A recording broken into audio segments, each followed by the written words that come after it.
Continuing talking our session about stress, and we will talk today about stress and the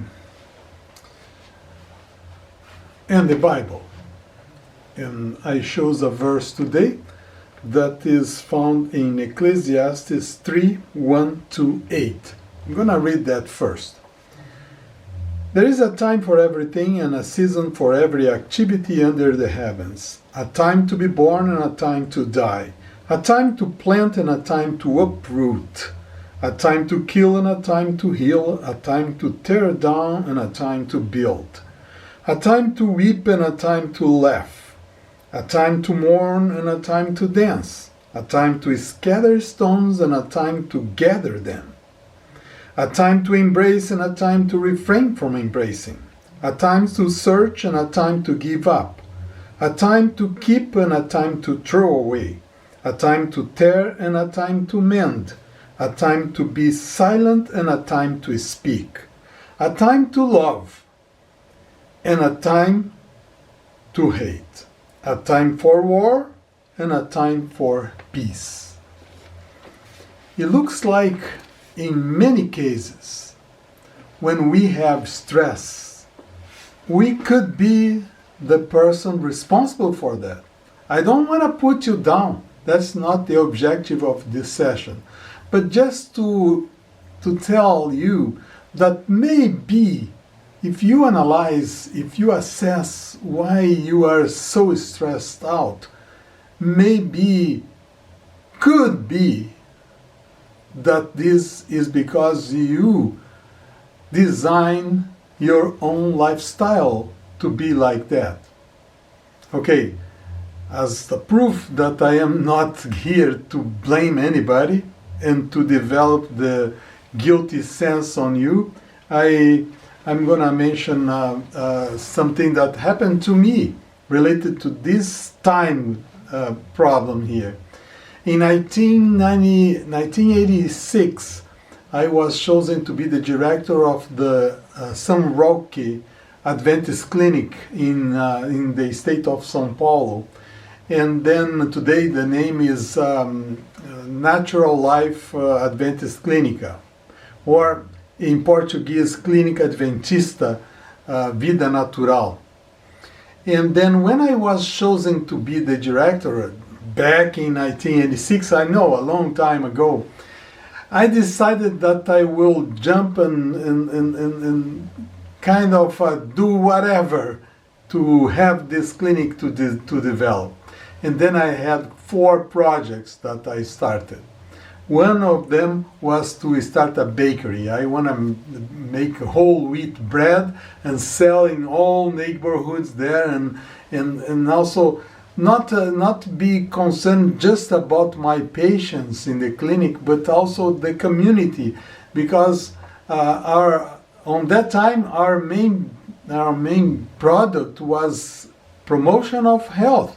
So we didn't have a clinic just to treat patients, but we promote seminars and health fairs and things like that, and then if we sell some healthy foods, we would be also cooperating for health of our clients, and the clients love our bread. And then I decided I'm gonna make a bakery. Then I decided that I'm gonna develop a printing services, because I have a few books that I write, and I used to like to write. I still like to write, and then that's it. I'm gonna make these make books about health, and that's my plan. So a bakery, printing services, and then I would like to open an organic garden to produce fruits and vegetables that are fresh, without pesticides, without fertilizer, all natural. So again, a printing company, and then a bakery, in an organic farm, and then a project for my patients that they will have educational sessions for 2 weeks or 10 days or so. I don't remember how many days, but they would have every day they would have a session, and they have a manual for that. And then I entitled that Total Health Project, Projeto Saúde Total. And then I embark on those 4 things. I spent in the clinic 6 years. And then I start with my bakery and I start making, but somehow it did not work. And then I start with at the same time I started with my organic garden, and I even contract a engineer that was kind of related to me, formed, graduate in the area of organic engineer, whatever we called. And then he was giving me assistance for that project. It was very interesting in some parts. I remember that he asked me to plant, or the guy that was planting there, to plant fruits and vegetables and put peppermint mixing with them. And the reason for that is that most insects that will attack or will eat the fruits and the vegetables there, lettuce and things like that, they will be repelled by the smell of peppermint, and they would not go there. We start that, and I was very happy, and we sell that for our clients, but somehow it did not work very well. The engineer left, and then even though we have a very fertile soil there, that this part of Brazil has the black soil. It's completely black, so it's full of nutrients for plants. Was ideal in that area. By the way, in that area of the country, they produce maybe 40 to 50% of the groceries, the vegetables for the country in São Paulo. So we were in this place, and I want to make my identity there and put my signature on those things, but somehow it did not work. The printing services, I even bought a machine that was a copier. Was before the Xerox. On that time we didn't have Xerox as a machine, and so we produced that with a kind of we call it stencil in Portuguese. I don't know how to. It's a matrix. So we have the matrix, and then we put in this machine, and then the copies will pass there with a little bit of ink, and then we have copies there. But it was a mess. The quality was bad and did not work, and then I can confess I lost money on that. So after 6 years, from the 4 things that I did, only one worked very well. That was my project with the patients. The education sessions, I did the manual, we follow every day one session. They have to fill up the manual with information from the session about health, about diabetes, about obesity, about hypertension, about vegetarian diet, exercise, stress management. So was marvelous. However, when I finished my work in the clinic in 1992, by the way, on that time I came to America, this project was discontinued.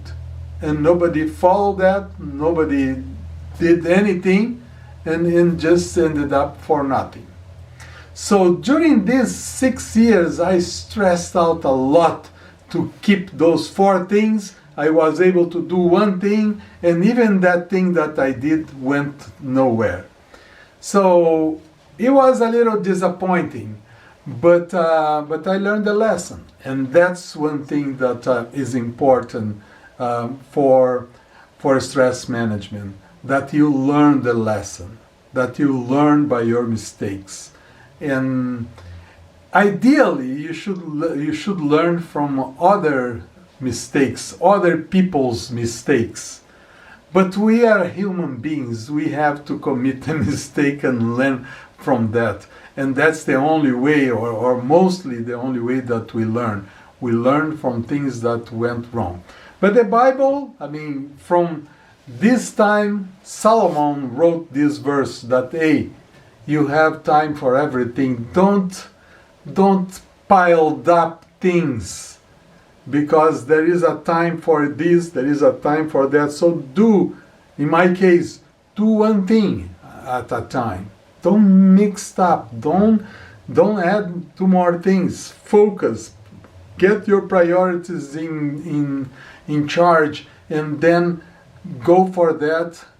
Put your energies to one topic, and then when this was very developed, when this you reach the point that this activity would work by itself, with not much effort from you, you can start the second one. I confess that if I have done that, instead of developing those four that did more, today we don't have any of those. Well, we still have an organic garden there, but not because I developed. My organic garden was gone years, and then the new guys came and did that.